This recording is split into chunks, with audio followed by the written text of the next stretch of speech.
this video, I'd like to talk a little bit more about narratives.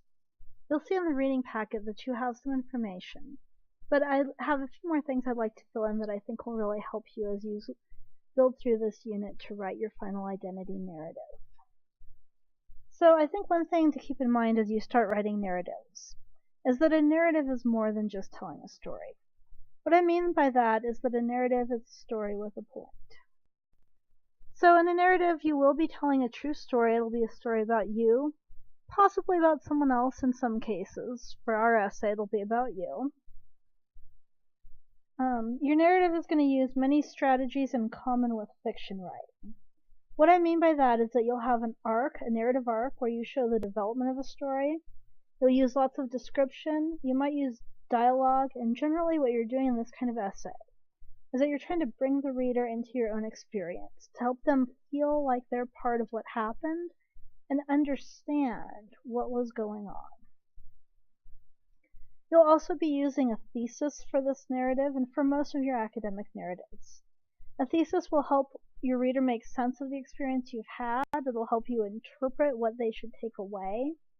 And it can also really help you organize where you want to go with the narrative that you're writing. Finally, your essay should follow a clear organizational strategy. There are three that I really like to introduce in the narrative unit, just because I think that they're good, easy toeholds into different kinds of strategies for building a narrative essay. The first organizational pattern that's probably the most common, the most obvious, is a sequential strategy. So in this strategy, you're going to start at the beginning, then you're going to say what happened next, and you're going to keep saying what happened next until you get to the end. You can also play with the order of events when you tell a story. And these next two strategies will do that. They're probably familiar to you from other kinds of narratives that you've heard.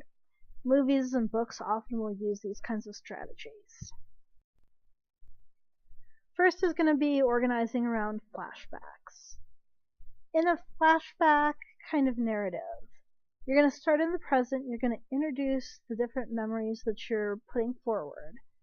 And this can be a really strong one for doing a narrative like an identity narrative, because starting in the present really lets you tell your reader where you're going, what your purpose is, why you're sharing the memories you're sharing.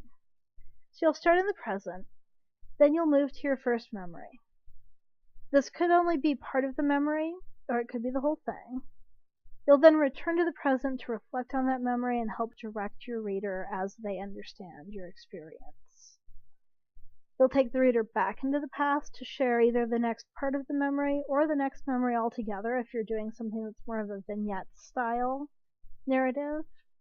And you'll keep doing that until you get to the end. Your conclusion again will round it all off, summarize those big ideas you shared in the memories, and summarize why you're telling the stories you're telling. Finally, we've got in medias res. In medias res means in the middle of things. So what you do there is you start in the middle or with the most exciting moment. I had a student who began a narrative once with, "I never thought I would die at age 18. Once you've got your reader's attention with that most exciting point, you're going to want to tell the reader how you got to that moment. You're going to go back to the beginning and tell the events that brought you there. For the student who started with, "I never thought I would die at age 18, he went back to the morning of the event he was narrating. Nice sunny morning, he and a buddy were going for a hike. They got up into the mountains, a snowstorm hit. They had no supplies, they only were wearing shorts and t-shirts, and they got lost." So those were the major events that led up to that moment of crisis. Once you get to that moment, you can fast forward, show the resolution.